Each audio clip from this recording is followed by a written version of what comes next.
Alrighty, 360 Live, welcome. Under the sky, as I said in my post, definitely something different. We are still on holiday, pretty close to where I live, actually, about an hour and a half's drive up north in a place called, well, it's close to Bella Bella, where I grew up, actually, 30 minutes from there. Also, an hour and a half from where I live now. But it's in a place called the Waterberg. So that translates to Water Mountains. It's a very famous area in South Africa, just north of Pretoria.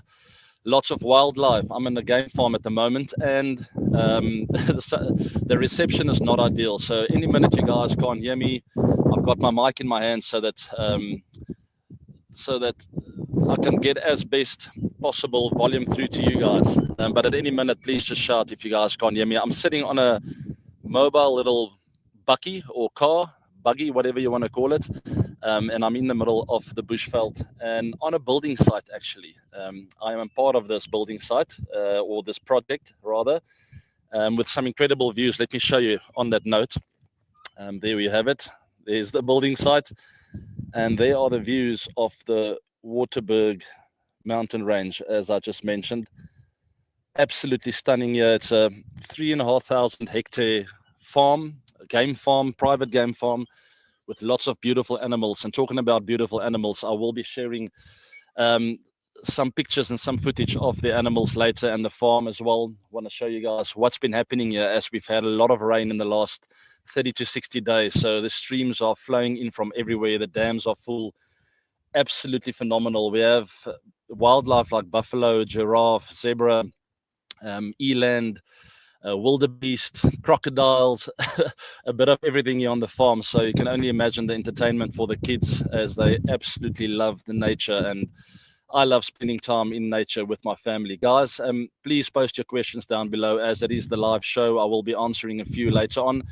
And let's move on to cricket. That's the reason why we are here today. We've got a result. There we have it. And we have clarity in the finals of the WTC. That will be Australia and South Africa. That's final now, and it will be the finals at Lords later on this year. Australia beating India convincingly in that final test match. It was quite an entertaining test match to watch. I really enjoyed that, as Scott Boland took 10 wickets in the test match, and he was the standout performer. And the difference between the two teams, absolutely incredible from him. 4 in the first innings, 6 in that second innings. For a guy that's been in and out of the side, I mean, every time he seems to come back, he just finds a way to put up his hand. And 3 to 5 test matches later, you see him out of the team again. Hopefully this will be the moment for him where he told the selectors, you know what, guys, it's time to really just back me and just to trust in me. Give me an extended run in this Aussie team. I think he thoroughly deserves it. Yes, there are world-class seamers all around him, but I think with a guy that keeps doing this, you can't keep ignoring him. He's sort of banged the door down, and I feel he deserves an extended run, rather. Very good performance from Australia. I've been warning you guys, since that first loss against India, that the Aussies are very dangerous in their own country. They find a way to bounce back always, and they're never out of the game. So that's exactly what happened. They came back with a lot of momentum. They earned the right to go 1-1. So they earned the right to get some momentum. And then the minute they got some momentum in their home country, with some batters that got form, and the bowlers being the bowlers that they are always in the match. I mean, it's like a steam train that started coming towards India, and there was just no stopping it when some of the Indian batters started losing form. And with a Bumrah that seemed a bit tired in that last test match, the writing was almost on the wall. Yes, it was still a close encounter, because India's got a lot of character, incredible cricket nation, and they will also always fight back till the last minute, which they did. They played a decent test match, just never got enough runs. They just needed one batter to stand out and get a big 100, and that never happened. So I feel if you fight fire with fire in Australia, against Australia with a lot of confidence, generally you're going to come down second. You've got to find a way to grit and to fight it through. And then I've referred to the batters specifically, 1 or 2 batters, one big partnership. It might not be pretty, it might not be your reverse laps and scoops and big shots, but someone to decide, you know what, I'm gonna take the ball in the body here for the team and find a way to get a partnership going. Some questions, guys. on the dressing room environment, referring to the news leaks from the Indian locker room. And yes, I know there's been some rumors, and I mean, I'm not surprised at all. I think when there's smoke, there's fire. And I've been part of dressing rooms where it's been hostile, especially when you're away from home, you're missing your family, and you're not playing the best cricket of your lives. And there's Muhammad saying on scale 1 to 10, how important is the dressing room environment? It's everything, in my opinion. That's the way I always played my cricket. That's this kind of stuff I always believed in when I was captaining the team. I always really took, well, to me, it was a non-negotiable.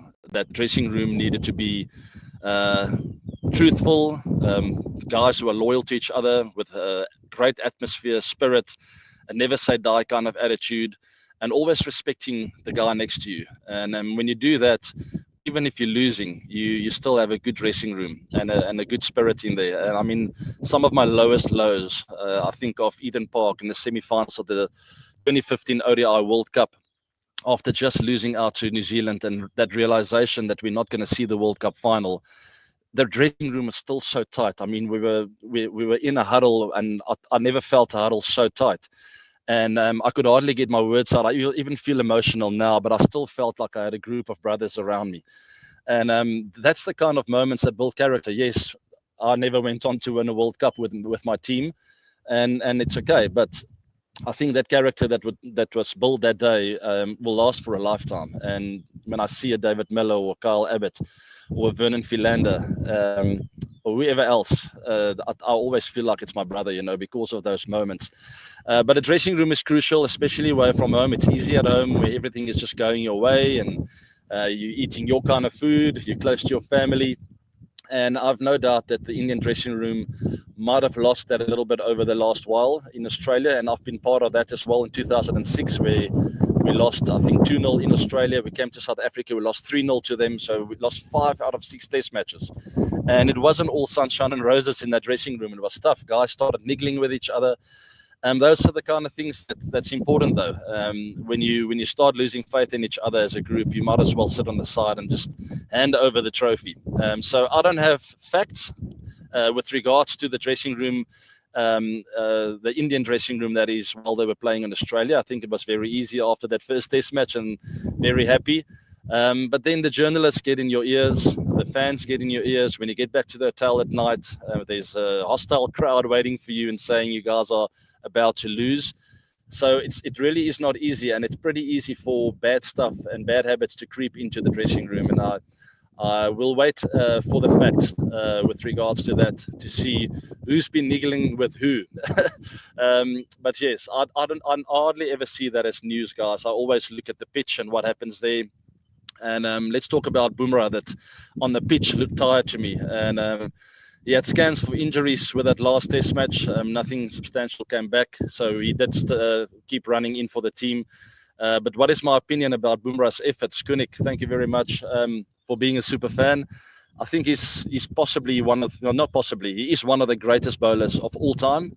And you could argue that he might stand a chance to break some incredible records in the future if he keeps fit, right? And if he keeps that hunger in his heart that we always see him play with, except for maybe that last test match. He seemed to lose a little bit of his steam. He's never been a guy to be in a batter's ear, and I respect that. But he could always feel his presence in your face, even without saying any words. I don't think he ever spoke a word with me on the pitch, but I could always feel like this guy's here to compete. And in that last test match, maybe that seemed a little bit off. Only he would be able to tell us. We'll find out in the next few weeks, I think, where some of the dressing room stuff will break. I think it will come out who's been niggling with who, and Bumrah might be honest and say, listen, I didn't feel part of a team, or maybe I was tired, or maybe I told them I had a niggle, but they still told me to play. Whatever the case may be, it'll come out.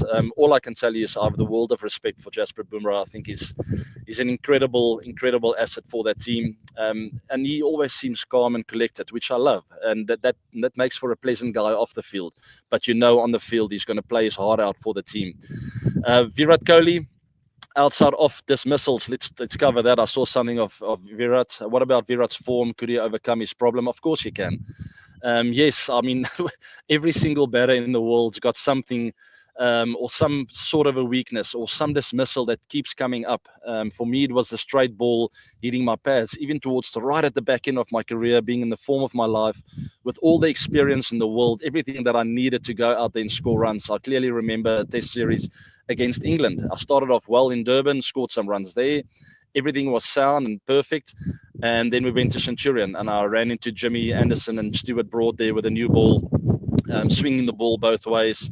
And Stuart sort of pushed me across to the offside, and I found an edge really leaving my body, which I hate doing. That's one of my worst dismissals. But then almost forgetting, like, okay, now it's Jimmy Anderson. Stop going that side, because he's got that one coming back. And he hit me on the pad, and I was LBW for 2 ducks in a row. I mean, I don't think that never happened in my test career except for that one occasion. And the other one was facing Bhuvi Kumar at the Wanderers, at the form of my life, feeling great. And same thing, missed a straight ball. It swung in a bit, but I knew it was coming. But sometimes there's just something, a irregular occurrence, something that repeats itself. And it takes a lot of character, a lot of hunger, a lot of hours in the nets to overcome that. And I think the thing is just reset your mind every time. I think with Virat, he gets quite involved with the battle out there. That's maybe one of his biggest strengths, but it can also be a weakness, where during this test series, you saw him really having individual battles out there with some of the players. I think the crowd got in his case. And knowing Virat, he loves a fight, but when you're not in the form of your life and you're not feeling too sound or sound enough at the wicket, I think it's sometimes best to sort of just get rid of those things, because the most important thing as a batter is to reset with every single ball and to understand every ball is an event. And I heard that from the great Gary Kirsten. Every ball is an event. Don't play the whole situation. Take one ball at a time and almost forget about the bowler. Know what he's capable of. Yes, he can swing it in. He's got a quick bouncer, and then you switch off. Now it's just time for you and the ball, right? And I think sometimes Virat forgets about that because of his incredible fighting spirit and the nature of the man wanting to be involved, wanting to show the whole of India that he's here to fight for them. And I love that, and I admire that about him. But I would just like him to keep reminding himself, reset, because the skill is not an issue. There's no doubt about it. The experience is not an issue. The greatness of the guy is not an issue. It's just maybe sometimes having to sort of refocus, if you can call it that, to refocus with every ball. Maybe sometimes he gets involved too much. But let the man speak for himself. Going to Australia, it always takes a little while after losing out like that. So I think he will sort of be away from media for a while. And then maybe prior to the IPL, you will come out and sort of analyze what happened over there in Australia. Sorry, there's a fly bothering me.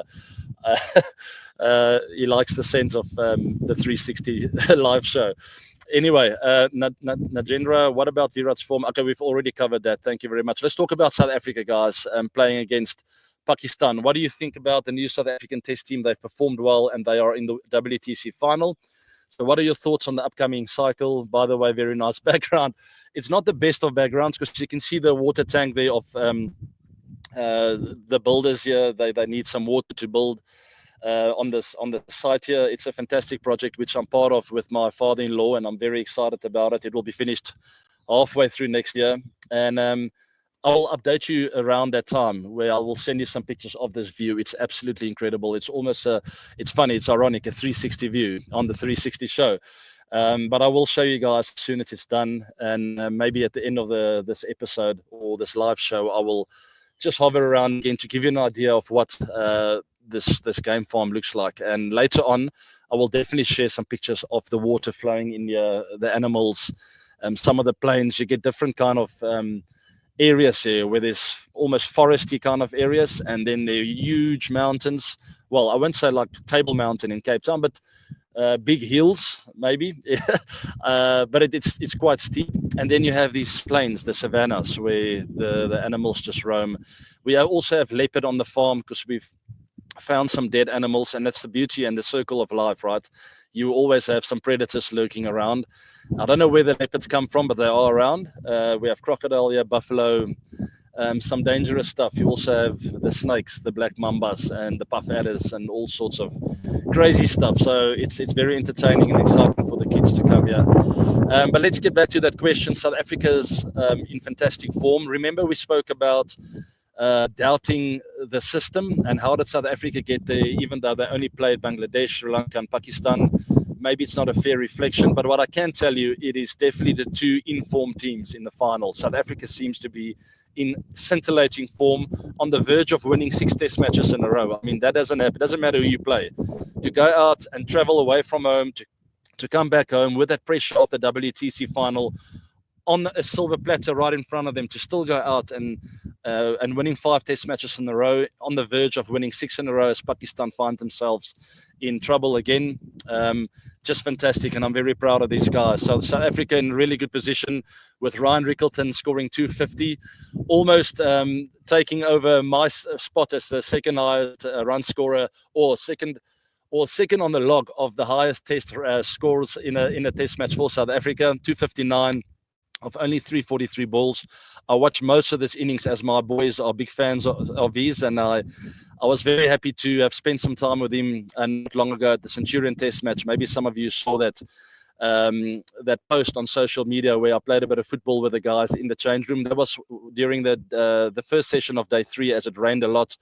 And I sort of invited myself into the change room, as I know most of these guys, but they invited me in for that little game. And I mean, we didn't talk about batting, but I could just see there's a guy with character next to me. He was right next to me in that circle, and he took me out a few times, with the headering the ball straight into my legs. I made the mistake. They ended up flicking me on my forehead. It was quite sore. But the way he smiled and the way he enjoyed a little game like that, and I could feel the respect of his next to me. I have a lot of time for this guy, and this is only the start, people. Watch this guy. I think there's a lot coming.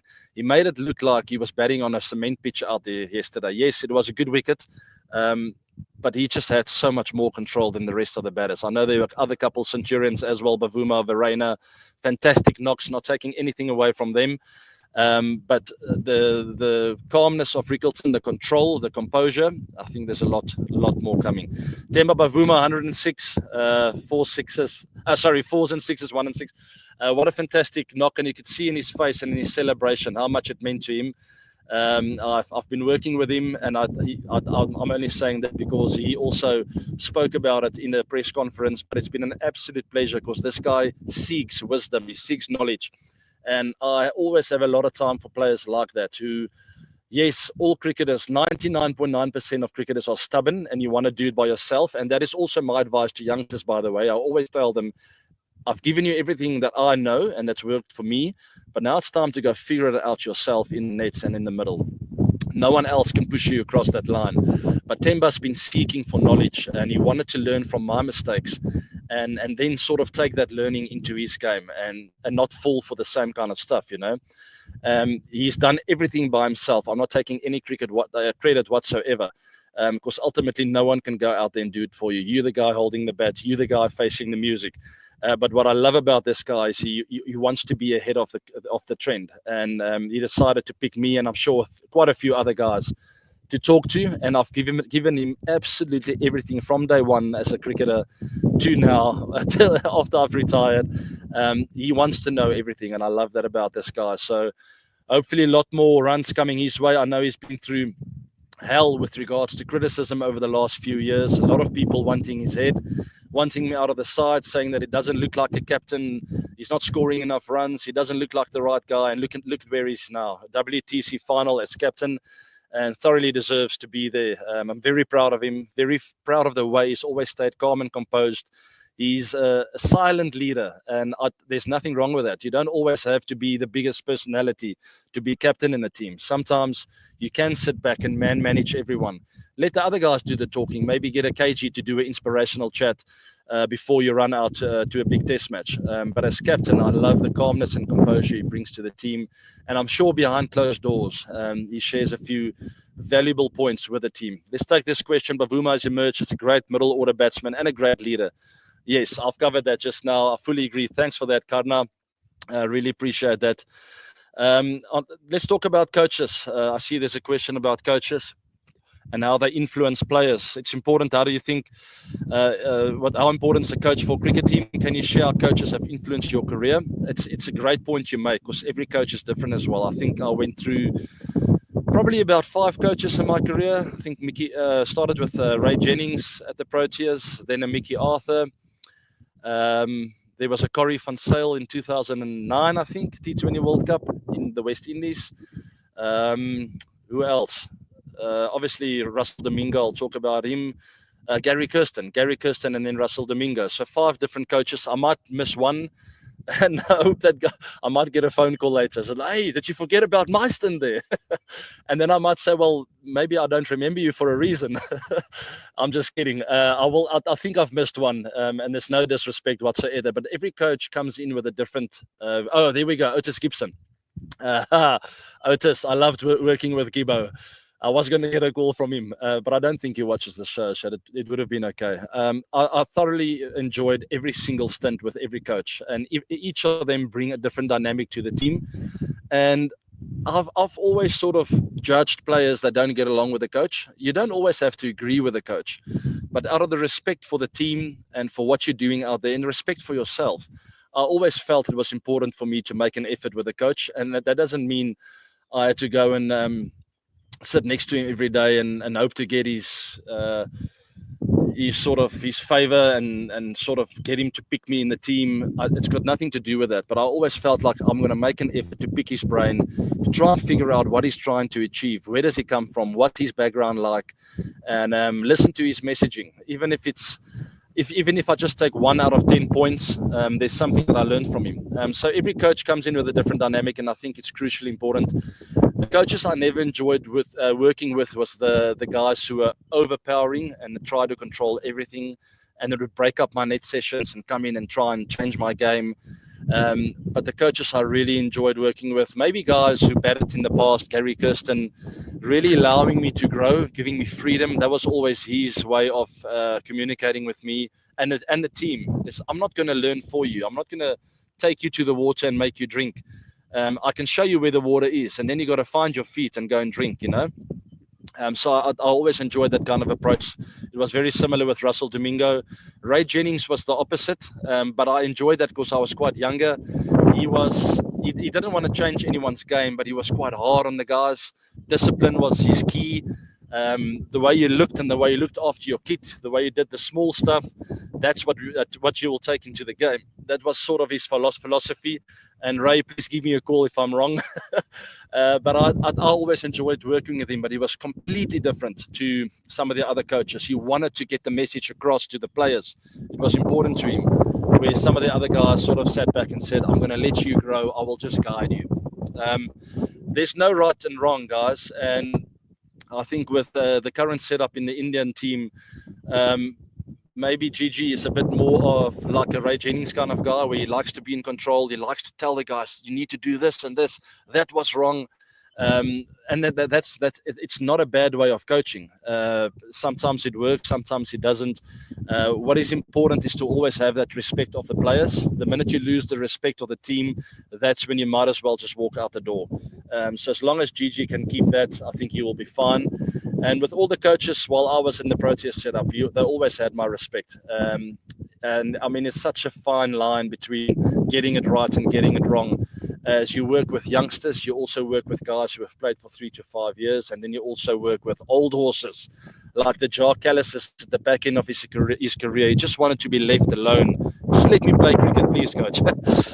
Anyway, enough of that. I think it plays a big role. You also see it in the Premier League of football in England, where a manager can make and break a team. If you have a guy who wants to control too much, they almost just get lost, The future for Virat Kohli and Rohit Sharma, let's briefly talk about that. I see a question, thoughts of the future.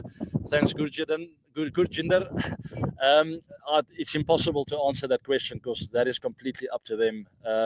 From an outsider's point of view, it'll be very sad to lose them because I think they have a big role still to play. But if they're going to play that big role, they're going to have to ensure that they're both in good form. Otherwise, they will probably start niggling with the young guys. The team will sort of start losing a bit of faith. So it's important for Virat and Rohit to sort of just keep finding that form. But even more important than that is how much do you want it? And they're going to have to be truthful to themselves and sort of make that decision on their own. If that fire is still burning and the hunger is there, I think by all means the team needs you. Just keep playing, because that experience is so valuable. But for me, at the back end of my career, and that was part of my exit message, my goodbye message to everyone, is that fire is no longer burning. And the minute I felt that, I decided I cannot do this to the team, because I'm going to find myself playing in a way and also being the kind of person that I don't want to be. And the minute you're in that boat, you need to get that boat sinking. Get out. So that's my message to them: is go have a deep look in the mirror. Do I still want it? Is the desire still there? And if the answer is no to that, do everyone a favor and move on. But do it in the right way. Go and finish off at the IPL for the next 2 or 3 or 5, how many ever years. But for your nation, that fire needs to burn in order for you to be there. That's more important than form. And then obviously they'll have to go and take that fire and find form and find that performance again. Because that is what inspires millions of people around the world. That's what inspires your teammates as well. I can't answer that question for them. I can also only tell you what went through my mind at the back end of my career. And the minute I made that decision, I decided, you know what, another 2 or 3 years of IPL, let me go and close things off there. Unfortunately for me, it didn't end in a fairy tale, as I would have wanted to finish in India at the Chinnaswamy for a last time, at a Wankhede for a last time. I never got that, unfortunately. That was the plan, but COVID got in the way. So hopefully it will finish as a fairy tale for both Virat and Rohit. Hopefully in Test cricket and international cricket for a few more years, but also the IPL, as they owe the fans a good finish, right? A fairy tale finish, and I really hope it for both of them. Yes, both of them can't win the IPL, unfortunately, but we'll see how they go, and I wish them all the very best. I really hope that fire is still burning for both of them, as it's so great to watch them, and all cricket fans around the world want them to play for many, many, many more years. WTC final, guys. Super chat fan, bring it up, team. There we go. Yuvir, thank you very much. You're a super fan. Or Brew, what's your thoughts on the WTC final? I'm just happy that my team is there. I think it's, as I said before, whether the system is right or wrong, and I'm pretty sure the ICC will tweak it moving forward. I want to see a 4-year test cycle where the WTC rankings is decided on playing away and home against the best opposition. And I mean, I have a lot of doubt in the schedule in the last few years. I don't like what I saw. But what I can say is the 2 informed teams made it to the final. And I really like that. New Zealand's been up and down. India's been up and down. Losing 3-0 in India to New Zealand, then coming to Australia losing. So you can't argue that. They seem to be a little bit out of form. Same with some of the other teams. Sri Lanka looked good, but then came over to South Africa, got whitewashed here. Pakistan got on the verge of being whitewashed here. South Africa went to Bangladesh, whitewashed them there. And Australia's been on a run of form as well. So it seems to be the 2 informed teams. England's been up and down as well. Yes, had a good series in New Zealand, but other than that, it's been up and down in Pakistan as well. So it's been inconsistent for them. So then the last 2 teams stand, and that's Australia and South Africa. So yes, it is a true reflection of the informed teams, and I'm incredibly excited about the South African team. Excuse me, some of the youngsters coming through really got me going in the last while. They even made a few changes for this test match in Cape Town now, and those guys seem to have slotted in fantastically well. They have some options. There's a little bit of depth. Very young team, yes, but all great teams in the past start young. I think of us, the Proteas team, and I think we did have a stint of being great. Between 2008 and 13, we were the number 1 test team in the world. But 2006 and 7, we were incredibly inconsistent, very young, very inexperienced, and we were changing coaches. All sorts of things were happening. But that's what you need in order to become a solid, consistent, performing test team. And I think that's where South Africa is now. If they can keep a hold of these 13, 14, 15 players they have now and make sure they keep them in the best kind of form possible, that's where the character of the team will build. The last while has been exceptional for them. And touch wood, if they go and win this WTC final at Lords later on this year, then you can really build for the next 2 or 3 or 4 years and find a team that will consistently perform at home and also away from home against the best teams in the world. You measure yourself against India in India, England in England, Australia in Australia. New Zealand in New Zealand, those are the kind of test series you want to go out and win. And that's what we did between 2008 and 2013. But it didn't come without pain. It came with a 2005, 6, 7 being whitewashed against Australia and all kinds of horror stories. But we had to go through that as a team. We had to be inconsistent before we could become consistent. We had to take the learning from that. And that's where the South African team is right now. Australia, I don't have to say much about them. With these batters coming into form, with some youngsters coming in, Sam Constas, Boland in form, Hazelwood, Stark, Cummins, Nathan Lyon still there. There's a lot of old heads. There's a lot of hunger in the Marnus Labuschagne. Travis Head in the form of his life, scoring hundreds left, right, and centre. Steve Smith coming back into form. Usman Khawaja can score you big hundreds. So they are a well-oiled machine right now. And Australia seem to be the favourites going to Lords later on this year. But watch out for South Africa. And now that the boys are there and it's Australia, I've mentioned this before, I'm going to have to go and watch that game. I'm just going to have to make a plan. I am an honorary member at Lords, at the FCC. So I'm just going to have to use that card, right? But message to them, I want to take my children. So please help me out. I'm going to make contact with you guys soon.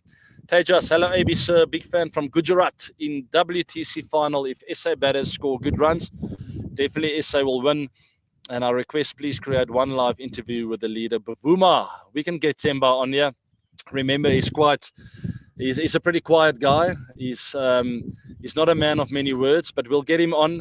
And I want to see you guys enjoy his wisdom and everything that he's been through in his life. I think it'll be a fantastic interview. Being a black African in South Africa, the way he was brought up, as we know, with the politics we had here in the past, the apartheid.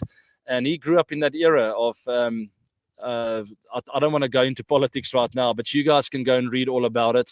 And I want to pick his brain with it. I think it'll be a fantastic chat as he went through a lot of ups and a lot of downs growing up as a youngster. And yeah, I mean, let's not talk about politics. I've a lot to say, but I'm worried I say something wrong. But I love Thames, and I've been working with him for a while, and it's an absolute honor for me. And I'll do everything in my ability to get him on here. Yeah, so about the WTC final, I think South Africa, as I've mentioned with every single test match this season so far, the batters have to get the runs on the board in test cricket. Because the secret for the bowlers is to keep the catches for long periods of time. I clearly remember as a batter, I could very clearly see the minute the bowling team gave up. When the fielders started spreading out, there's only one slip.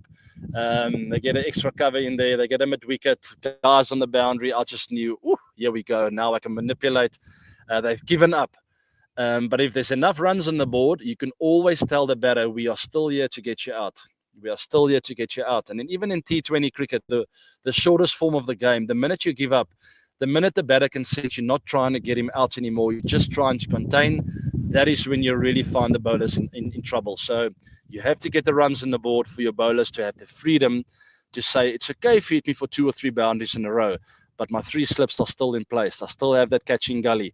I still have that catching slip on the leg side because I want to get you one of the gloves. The minute you stop doing that, you're in trouble. And yes, you get flat wickets where a catching cover and a catching mid-wicket is also attacking field. But as long as you can keep those guys in place without leaking too much, that's what you want for your bowlers. There, as we have a look at the log, love from India. Sandeep, love to you too. There's the log, South Africa at the top. They can't be caught anymore. Australia, close second, 63%, can't be caught anymore. There's your finalists. Well played to India in third spot, New Zealand as well. Sri Lanka made a fight for it at the back end. They also, remember, they still have that series against Australia, but they're only playing for pride there. In England, disappointing season for them as they were very inconsistent in Test cricket.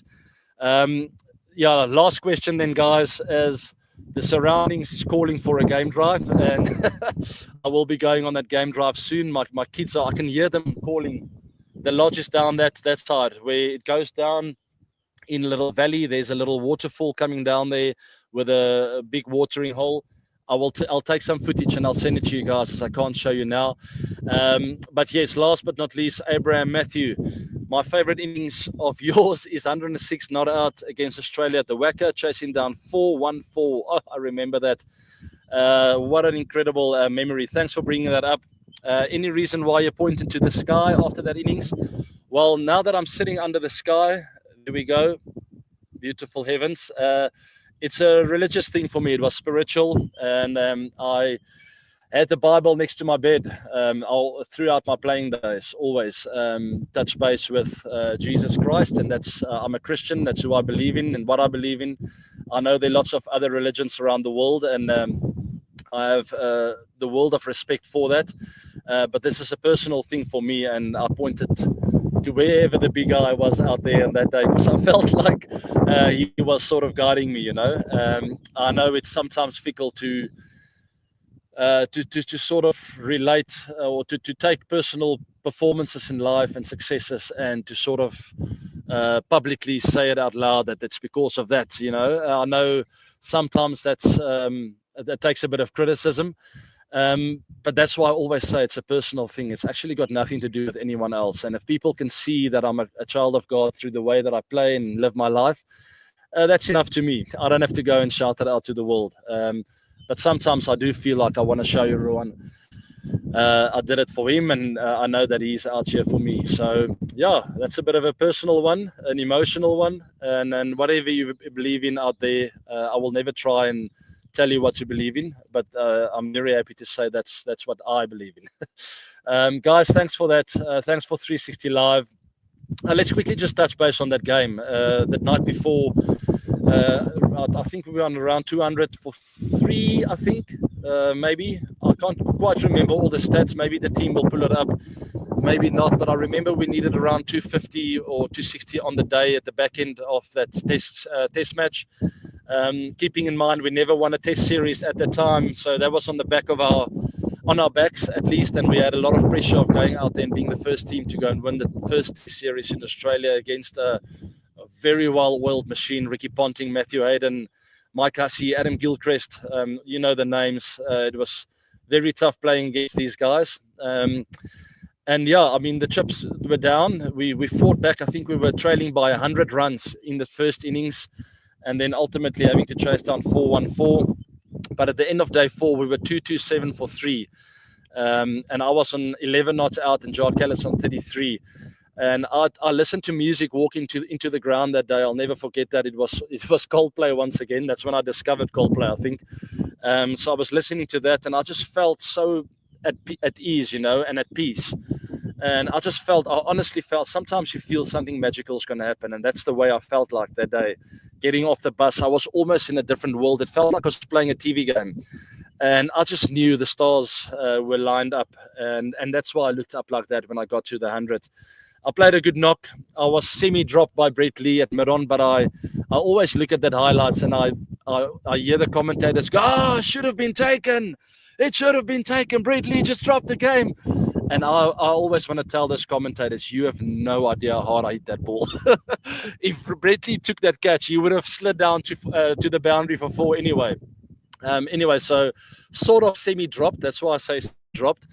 But I clearly remember pulling Mitchell Johnson for 4 to get to my 100. And I immediately thought of looking up to the skies, and I thought of my family. I thought of my upbringing. It's crazy how emotional this knock was to me. And the only other knock that comes close to this, or even takes over, is that knock at Headingley against England, where I scored 160 odd. I can't remember, maybe 164. After dropping a catch and being booed onto the field. It felt like it was a career-changing moment in my life. Anyway, thanks for that, Abraham. Thanks to all of you for joining me on the 360 Live. I'm going to sign off by showing you the building site and the views there in the background. It's a big farm, and I'm not going to take it any further because there's just building rubble everywhere. But there's a 360 view, so I'm going to head back in that direction. Maybe you can see the little valley there at the back around there, and that's where the water is. I'll go show you the watering hole with the stream that runs down there. And stay tuned to the socials, especially my channel over there on Instagram. To the special followers there, I will share some special footage with you guys off the farm. It's a very special place and a place that's close to my heart. Stay tuned for the 360 show coming in this week. Follow me in socials. Subscribe to the channel, guys. We have a lot of entertaining stuff coming this year. And also like the show and hit that bell notification because you will be notified when I go on. Take care. Have a wonderful Sunday wherever you are in the world. Sorry for the wobbles. Hard lines to all Indian fans. Well done to Aussie and also South Africa. And I will be tuning in with the South African team. Sorry, I forgot to keep my mic here. I'll be tuning in with the Proteas, taking it further here with this Test series against Pakistan. Hopefully they get another win and a whitewash. Take care, all 360 fans and family. Have a fantastic weekend. Bye now.